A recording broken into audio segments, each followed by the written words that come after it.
This article was originally written by our affiliates writer, Connor.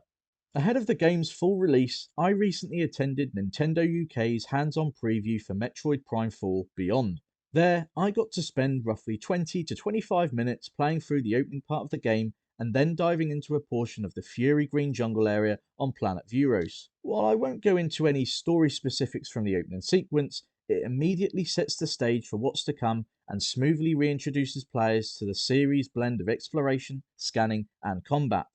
I thought it was pretty clear that Beyond aims to welcome returning fans while ensuring newcomers won't feel lost. Here are my thoughts on what I got to play. The main playable segment of the preview took place in the lush Fury Green jungle of Planet Viewros. Here, Samus finds herself back to basics, with familiar abilities like her blaster and morph ball still intact, but several upgrades scattered throughout the environment waiting to be rediscovered. The section had a satisfying balance of freedom and challenge, with plenty to scan, secrets tucked into corners, and a few environmental puzzles that took longer to figure out than I cared to share. This was embarrassing at times, having been surrounded by some veteran Metroid players. On a couple of occasions, I did get stuck for a moment, but I enjoyed the trickiness of it. I had to work out the logic of the world rather than just blasting through it, which made the pacing feel varied.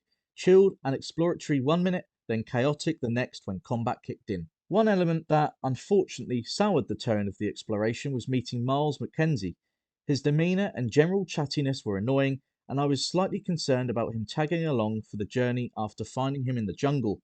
Fortunately, this wasn't the case, because it would have completely taken away from the one person on a mission feel Beyond had, though I am concerned about how much he will become a factor later in the story. Let's see how that plays out. One of the big additions in Metroid Prime 4 is the introduction of psychic powers. I won't spoil exactly how they work, but they play a key role in both exploration and combat, particularly during certain sections towards the end of my time on Viewros. At times, I forgot to use these powers, but once I realised I had them and they were probably key to passing certain stages, it became second nature to try them out when stuck, just to see if they were the answer I needed. It's a clever new mechanic that felt like it fit in quite nicely with the rest of the Metroid gameplay. I also think they'll become a more important mechanic as the game progresses, based on how quickly using Samus's psychic powers developed in the short time I got to play the game. However, without getting to try anything beyond Viewros, I don't know for sure how these powers develop as the story unfolds. Visually, the game looks fantastic in my opinion. On the big screen, the jungle was vibrant and atmospheric, thanks in part to the graphical options available. The game supports 4K resolution at 60 frames per second or 1080p at 120 frames per second.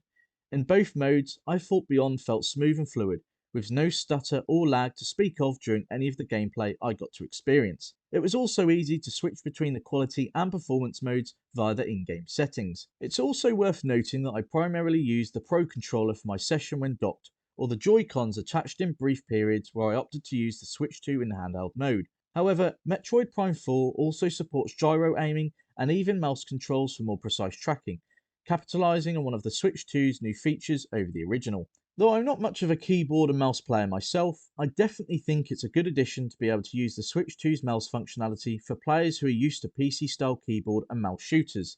Others at the event definitely seem to be incredibly accurate when using the mouse functionality, but for me, the Pro controller reigns supreme. Metroid Prime 4 Beyond feels refreshingly old school in spirit, thanks to some classic galactic shooter gameplay mechanics, yet it is very much suited to the modern gaming era with smooth, detailed graphics. The rhythm of scanning, exploring, and solving puzzles was deeply satisfying, while the new psychic abilities gave something different to get accustomed to, which I'm sure becomes more important as the story progresses. A more well-versed Metroid player at the event commented that they could see how the story seems to be progressing from where the series left off. Even from my short time with the game, I got that sense too.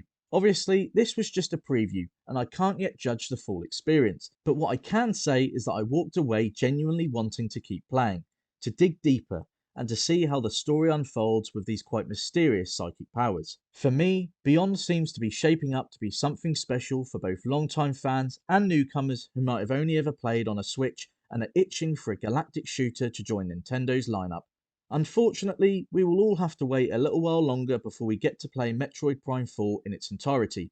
However, I, for one, am excited to experience the game in full. For more gaming content, be sure to subscribe to our YouTube channel and visit our official website at gfinityesports.com.